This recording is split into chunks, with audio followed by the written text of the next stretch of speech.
The rain came just after midnight, sliding down the palace windows in Ouagadougou like a warning only nature could give. Inside, Captain Ibrahim Traoré sat in silence, a single lamp lighting the room. In his hands lay a dossier that felt heavier than steel. The name on the first page stopped him cold. General Kaboré, not just a comrade, not just an elder in uniform. This was a man who had once stood beside his father, a man Ibrahim had allowed close because loyalty, he thought, ran deeper than ambition. But the evidence told a darker story. Weapons smuggled off record, bribes exchanged in secret, and a midnight meeting planned to erase him from power without a shot fired. Traoré closed the file, his jaw set. He had known betrayal before, but this was no ordinary knife in the back. This was family. A knock came at the door. Marie, his aide, spoke softly. "Mr. President, your guard is waiting. What are your orders?" He didn't hesitate. "Tell Sam to lock down the barracks. No movement without my command. And bring me Kaboré, alive." Marie's face paled. Everyone trusted Kaboré. Everyone except the man who had finally seen the truth. When she left, Ibrahim stood by the window, watching the courtyard shimmer under the storm. A flash of lightning revealed armored trucks shifting into position. The trap was already in motion. He whispered to himself, steady and certain, "Before dawn, this ends." Down in the East Wing, Colonel Samake moved like a shadow with his men, their boots striking the marble floors in urgent rhythm. Guards stiffened as they passed, unsure why the palace was bracing for war. Whispers grew. Kaboré had disappeared. The president was locked in. Something was breaking open. In his office, Ibrahim strapped on his father's old sidearm, a weapon he had sworn would never leave its drawer again. But tonight wasn't about symbols. Tonight was about survival. When Marie returned, her voice was tight. "The armory is under control. Communications cut. We hold the palace." "But, sir," Kaboré didn't go home. He's at the officers' club, with 20 men guarding him. Traoré almost smiled, bitter and dry. "Of course. The old lion won't come quietly." He turned back to Marie, voice steady. "Tell Sam. No public bloodshed. If Kaboré's men draw first, we lose more than a general. We lose the army itself." The weight of that truth filled the air. One wrong move, and the coup within a coup would tear the country apart. At the officers' club, cigar smoke drifted through the humid night. General Kaboré sat at the head of a table, laughter echoing as two colonels leaned in. Their loyalty was bought and sealed, cars, promotions, full bank accounts. On the table, a folded map of Ouagadougou showed checkpoints and escape routes, drawn in red ink. But Kaboré's laughter was hollow. His eyes were sharp, scanning every detail. Something was wrong. The palace lights had gone dark, floor by floor. The radios had gone silent. A nervous aide bent close, whispering in his ear. "General, scouts say the presidential guard surrounds us. We're boxed in." Kaboré ground out his cigarette, the ember hissing against glass. He rose slowly, every movement deliberate, every man in the room falling into silence. "So," he muttered, voice low but steady, "the boy thinks he's ready to hunt." He tightened his jacket, eyes narrowing. "Then let him come." The command was sharp and cold. "Seal the doors. No one leaves. If they come for me, let them bleed first. If Traoré wants my head, he'll have to take it with his own hands." Inside the officers' club, General Kaboré's bodyguards locked the heavy doors, their rifles raised. Cigarette smoke hung low in the air, curling through the dim light of the chandelier. Outside, the storm pounded against the roof like war drums. Across the courtyard, Colonel Samake crouched behind sandbags, rain streaming from his helmet into his eyes. Through night vision, he watched shadows shift inside the club. His earpiece crackled alive. Colonel! Traoré's voice cut through the static. Hold your fire. No shots until I give the order. I'm coming in. Samake's breath caught. Sir, it's suicide. Let me... Negative, Traoré interrupted, firm. He was my father's brother in arms. He will hear my voice before he hears my bullets. And with that, Ibrahim stepped into the courtyard alone. Rain soaked his uniform, thunder lighting. His path as the officers' club rose ahead of him like a dark mouth waiting to swallow him whole. The door creaked open. A hush fell over the room as he entered, water dripping from his shoulders, his father's pistol hidden beneath his jacket. Dozens of faces turned toward him, men who once saluted him now balanced on the edge of betrayal. At the far end, under the haze of whiskey and smoke, sat General Kaboré, calm, smirking, a glass raised in mock salute. Well, well, Kaboré drawled, slow clapping. The young cub sneaks into the lion's den. Tell me, Captain, did you come to beg or to bleed? Traoré didn't flinch. His voice carried through the silence, steady but edged with steel. This night is over, General. The coup dies here. You taught me once never to trust a man who smiles too often. Tonight, your smile tells me everything I need to know. The smirk faded. Kaboré pushed himself to his feet, towering over the table, his broad shoulders throwing long shadows against the wall. And you, boy, forgot the other lesson, he spat. A soldier's loyalty only lasts as long as his stomach is full. I fed my men. You gave them promises. Traoré's eyes swept the room, landing on the two colonels who shifted uneasily. Under his stare, he took a step closer, each boot echoing on the wet tile. You betrayed more than me, he said, voice low. You betrayed every soldier who believed we could build something clean. My father trusted you. You buried him with lies. One of Kaboré's guards twitched, hand hovering over his weapon. The room tightened like a noose. Kaboré raised his whiskey and mock toast. So, will you shoot me here, Ibrahim? In front of men who still remember when you were a boy shining my boots? Traoré's hand slid beneath his coat, fingers wrapping around the cold grip of his pistol. I won't have to. Outside, Samake gave the signal. Soldiers moved like a tide. In seconds, every exit was chained shut. The trap was sprung. The hunter had become the prey. Glass shattered as the windows blew inward, shards raining over the conspirators. Loyal guards flooded the room, rifles aimed, but they held their fire, waiting for their captain's word. Kaboré didn't flinch. He drained his glass, then smashed it against the table until blood streaked down his hand. His voice was steady, proud, defiant. You were a child once, begging for my protection, and now you dare to stand here as though you command thunder and rain?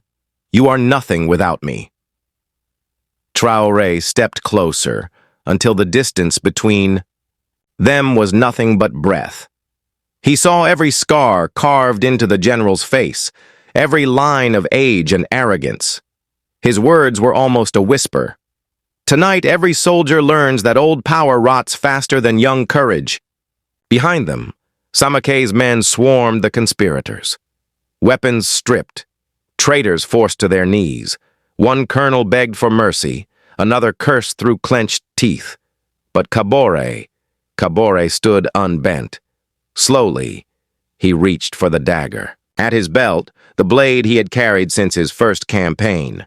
The steel glinted under the broken light. Every man in the room froze. The storm outside roared louder, as if the heavens themselves were waiting to see who would strike first. Kaboré's dagger gleamed under the fractured light. But before the guards could react, Traoré raised one hand. The order was unspoken. Hold.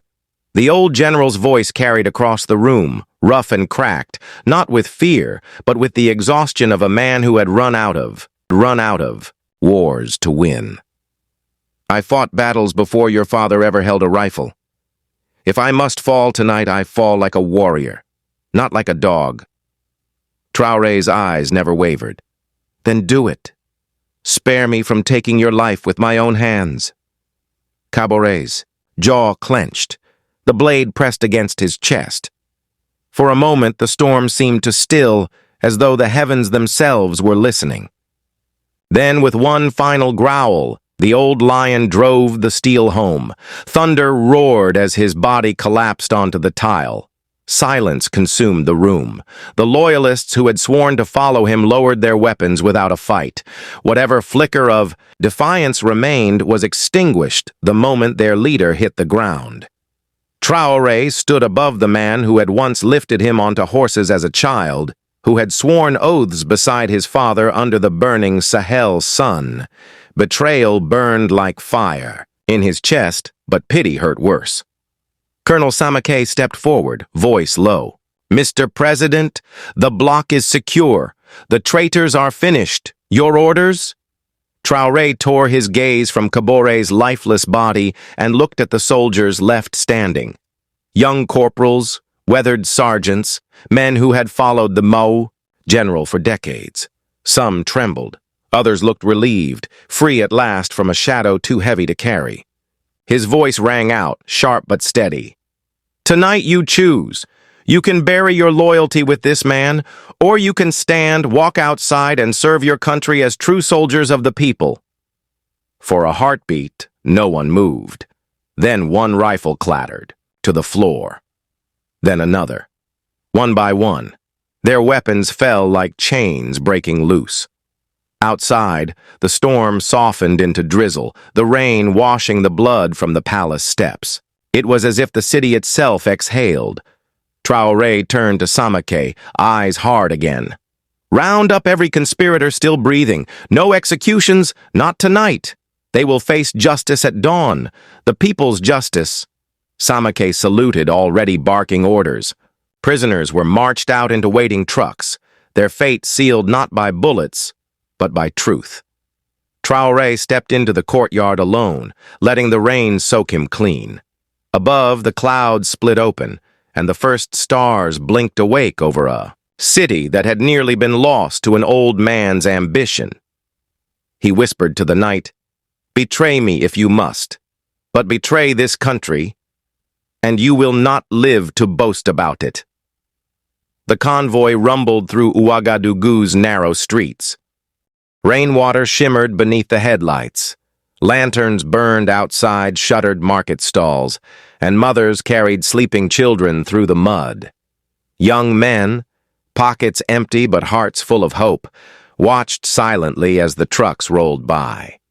In the lead vehicle, Traoré sat with a folder spread across his lap, names of financiers, foreign contacts, the architects who had whispered poison into Kaboré's ear.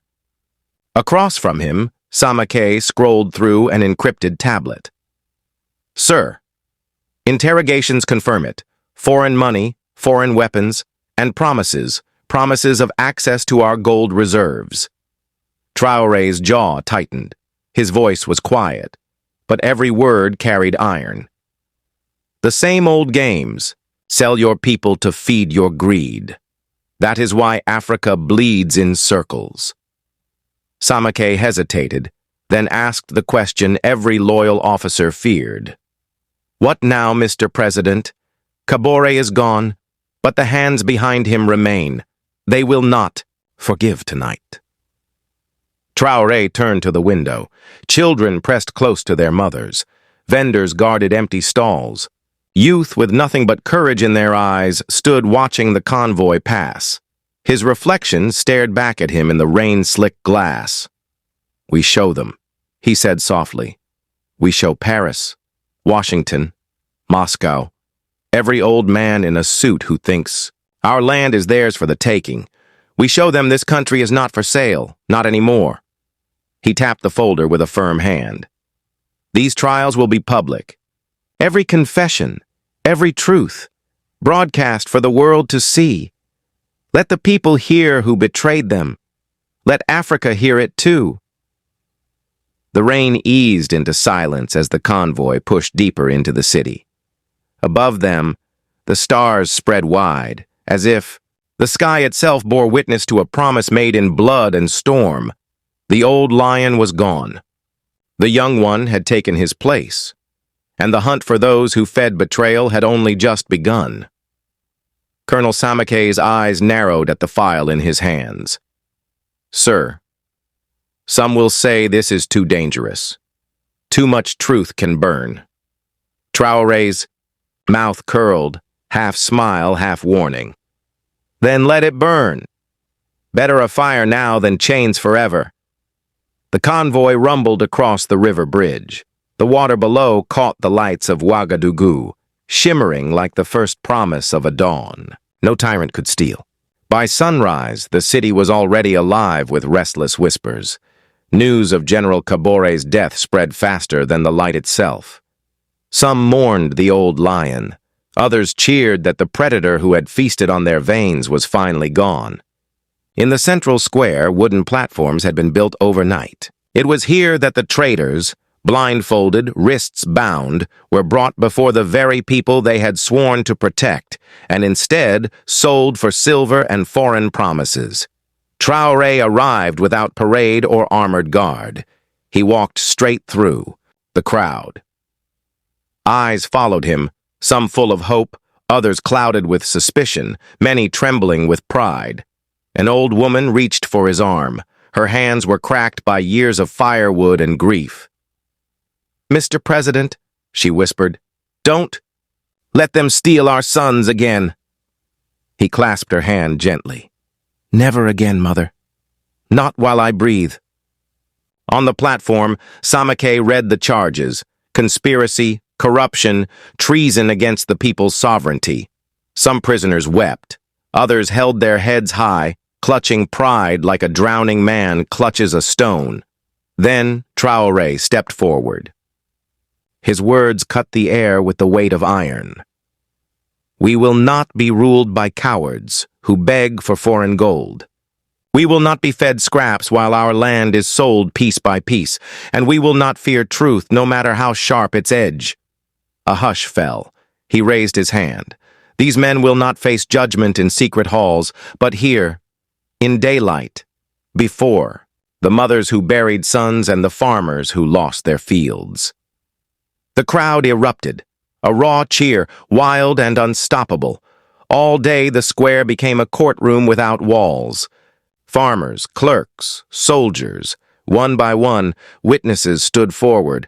They spoke of crates of weapons hidden in grain trucks, of suitcases stuffed with foreign cash, of basement meetings where oaths of betrayal were whispered under oil lamps.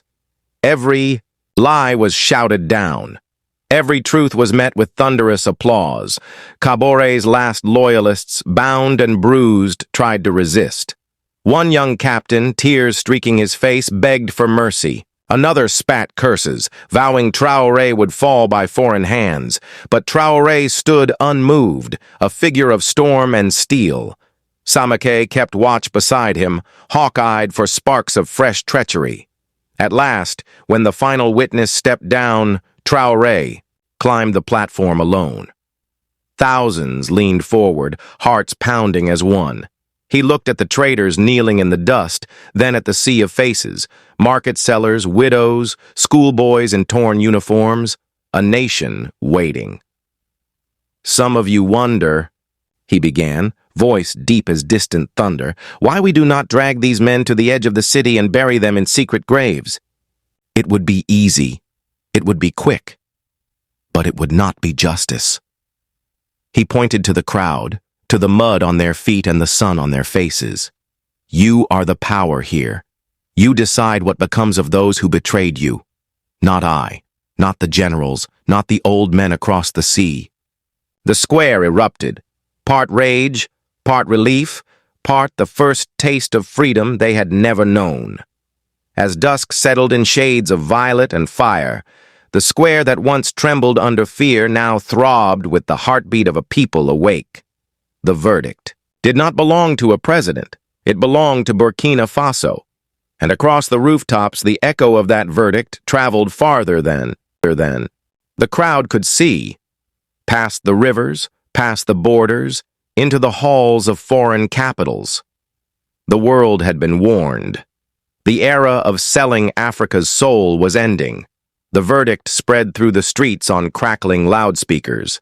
Every alley, every doorstep, every open window carried the same words. The traitors would not be executed. They would live, yet not as free men. Their sentence was heavier than a grave. They would spend their days rebuilding the very communities they had once robbed, planting fields instead of burning them, repairing schools instead of selling them off, facing every sunrise with the weight of what they had stolen from their own people. For outsiders, the decision was puzzling. Some foreign diplomats scoffed that Traoré's justice was too soft, too idealistic for a continent scarred by endless coups and rivers of blood. But within Burkina Faso, the choice struck a deeper chord. It wasn't mercy for the guilty. It was dignity restored for the innocent. For the first time in generations, the people felt the ground beneath them truly belonged to them again. That night, Traoré returned to the same wooden platform, now lit by lanterns beneath a sky thick with stars. His voice was calmer now, but it carried a weight no one could ignore. "From this day forward," he said, "no general, no president, no foreign hand will decide your destiny without your consent. This soil belongs to you. You are its guardians. You are the shield against betrayal." Then he stepped down, not into the safety of guards or motorcades, but into the crowd itself. Farmers' hands, rough with calluses, touched his shoulders. Children reached for his palms as if to test whether this man was real. He was no king, no savior from legend, just a soldier who had walked through fire so that his people could stand taller than the chains history had left behind. Somewhere in the distance, drums began to beat. Not the drums of war, but the rhythm of a future worth fighting for. Their pulse rippled through the night, steady and alive.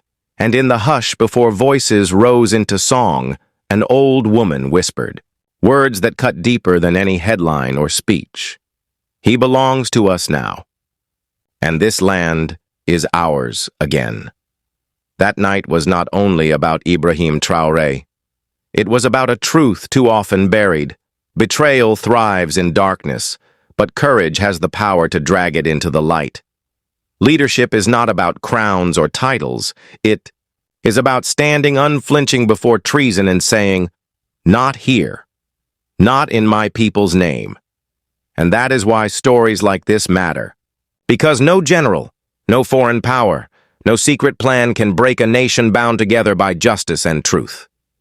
If you believe these untold struggles must be shared, if you believe the world deserves to hear about the real hero's history often hides, then join us. Subscribe, share, and stay awake. Because the untold state is always the strongest state of all. Thank you for watching. Stay brave, stay free, and I'll see you in the next story.